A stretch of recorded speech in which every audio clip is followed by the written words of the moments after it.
বিয়ের পর ফুলকির সেটে ফিরে ব্যক্তিগত জীবনের খুঁটিনাটি নিয়ে অভিষেক বাসু আড্ডা দিলেন আমাদের সঙ্গে। কেমন কাটছে আগে বলে নতুন জীবন?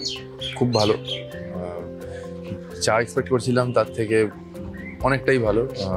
লাইফ ইজ নর্মাল, জীবন অ্যাজ সাচ কিছু বিশাল কিছু পরিবর্তন হয়নি, তবে ফিলিং ভাব ধারণার অনেক পরিবর্তন হয়েছে। Emotion has changed.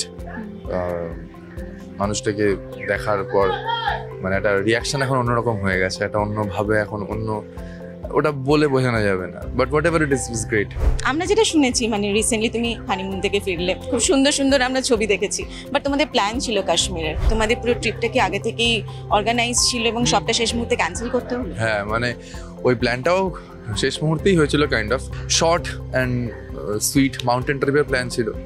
তো অনেক ভাবনা চিন্তা করে কাশ্মীর ডিসাইডই করেছিলাম, পুরো ট্যুর আইটেনারি সব ডান ছিল, তারপরে এই ঘটনাটা ঘটলো। In fact we were so adamant যে ঘটনাটা হওয়ার পরেও আমরা ডেসপারেট ছিলাম যে আমরা কাশ্মীরই যাবো।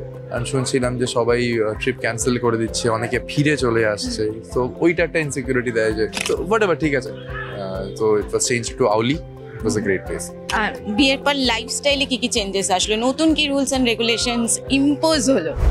রুলস রেগুলেশনস বলতে না, কিছু কিছু যে চেঞ্জ বা যেগুলো সেগুলো বিয়ের আগে থেকে শুরু হয়ে গিয়েছিল। আমার একটা খুব ব্যাড টেন্ডেন্সি ছিল রাত করে ঘুমানো, মানে আমার নাইট আউল। ডিনার করার পরে আমার একটা অন্য জীবন জেগে ওঠে।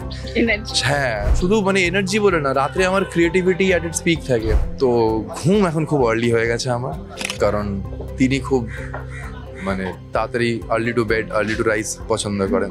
আর এরকমই ছোটোখাটো জিনিসপত্র, আমরা একসাথে একাদশী করি, যেটা আমার লাইফের প্রচন্ড নব সংযোজন। কৃষ্ণ ভক্ত চিরকালে ছিলাম, কিন্তু কোনো দিনও একাদশী করা হয়নি। মানুষের কাছে সম্পর্ক নিয়েও এখন খুব প্রশ্ন, মানে এখন মানুষ সম্পর্কে আগের মতো নাকি বিশ্বাস রাখে না, এরকম নানান বিষয়গুলো তো আমরা দেখি। আর সেটা নিয়ে তুমি যদি পজিটিভ কিছু বলো। লোকে অনেকে অনেক কিছু বলে, তবে আমার একটাই কথা মনে হয় যে দুজন মানুষের দুজনের প্রতি যদি নিঃস্বার্থ কেয়ার থাকে, নিঃস্বার্থ কেয়ার বলছি মানে স্বার্থটা মানে এখানে তুমি আমার সাথেই থাকবে, মানে তুমি আমি ছাড়া এক পাও কোথাও না, এটাও আমার মনে হয় কোথাও ওই স্বার্থের জন্যই। এই সব কিছুর বাইরে একেবারে নিঃস্বার্থ কেয়ার, ছোট থেকে ছোট জিনিসে কেয়ার, মানে বেসিক একটা কেয়ার আমার মনে হয় সব থেকে বেশি ইম্পর্টেন্ট।